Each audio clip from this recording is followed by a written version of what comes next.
पुरुषाच्या मागे वय स्त्री असते तसं वहिनी बाजूला असते. आणि संजीवने अतिशय मी बघितलेलं खूप मी संजीवचा आभारही मानेन की आज मी जो तिसऱ्यांदा आमदार निवडून आलो. पहिल्या वेळेस माझ्यामध्ये आणि संजीवभाऊमध्ये टाय झालं होतं. डॉक्टर साहेब शिरीषजी सगळे विटनेस आहेत त्याचे. आमच्या बजरंग चौकच्या ऑफिस मध्ये बसून डॉक्टर साहेबांनी संजीवभाऊला पटवलं. संजीवभाऊ कुठे लढायच्या समोर लढता तुम्ही, जाऊ द्या अतुलला लढेल टाकेल पैसे. संजय भाऊ पण माझं नशीब जोरात होतं. मी अटीतटीच्या सामन्यात 14 मध्ये निवडून आलो.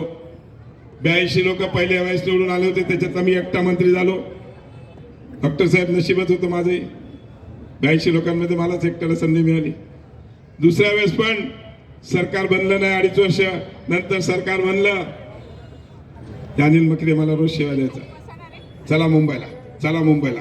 म्हणला मुंबईला गेल्यावर काही मिळत नसते, तुम्ही काम करत राहा तुम्हाला मिळते. कोविडमध्ये आपण काम करत होतो, आपल्याला नक्कीच संधी मिळेल.